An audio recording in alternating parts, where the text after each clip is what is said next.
ஆண்டவராகிய இயேசு கிறிஸ்துவின் நாமத்தில் உங்களுக்கு வாழ்த்துக்கள். எல்லாரும் எப்படி இருக்கீங்க? சோமா இருக்கீங்களா? சந்தோஷமா இருக்கீங்களா? இந்த நாளிலும் ஆண்டவர் கொடுக்கிற ஆசீர்வாதமான வார்த்தை ஆகாய் 1 அதிகாரம் 13 ஆகாய் சாப்டர் 1 verse 13.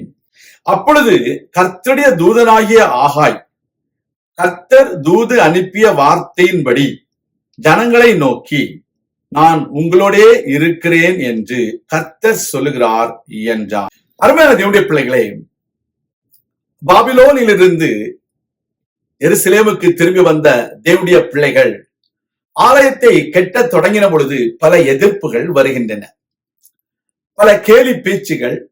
தேவனுடைய பிள்ளைகள் தொடர்ந்து செயல்பட முடியாதபடிக்கு அநேக அதிகார வர்க்கங்களுடைய அதிகார துஷ்பிரயோகங்கள் வரும் பொழுது எல்லாரும் சோர்ந்து போய் ஆலய பணியை நிறுத்திவிட்டு தங்கள் சொந்த பணியை பார்க்க ஆரம்பித்து விட்டார்கள்.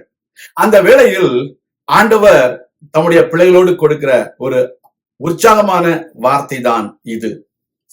Dear children of God, when the people of Judah came from Babylon to Jerusalem to build the temple, there were heathen people, those who were against God's people.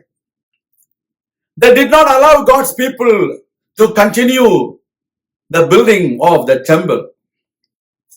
People of God were so vexed. They were so tired of every opposition and every words of the enemy. Discouragement and everything came upon the people of God. They stopped continuing the building of the temple. That's the time God is encouraging the people of God through the prophet Haggai. இன்றைக்கு உங்க வாழ்க்கையில ஆண்டவருடைய ஊழியத்தை தொடர்ந்து செய்ய முடியாதபடிக்கு உங்களுக்கு எதிரான அவமானம், கேலி பேச்சு இவைகளெல்லாம் வரும் பொழுது சோர்ந்து போகாதிருங்க.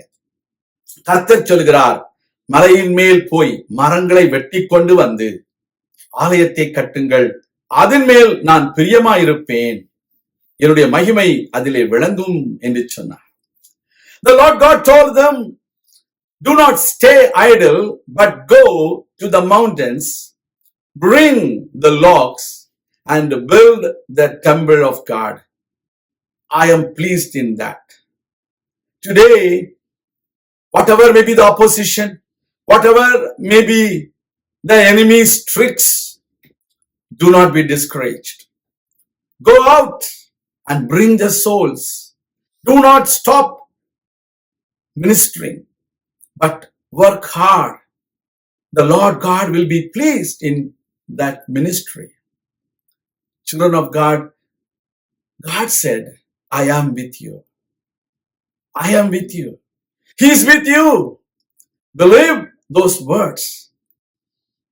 12வது வசனத்தை வாசிக்கும் பொழுது ஆகாய் தீர்க்கதரிசியின் மூலமாக சொன்ன வார்த்தைகளை ஜனங்கள் கேட்டார்கள், அதை நம்பினார்கள், விசுவாசித்தார்கள்.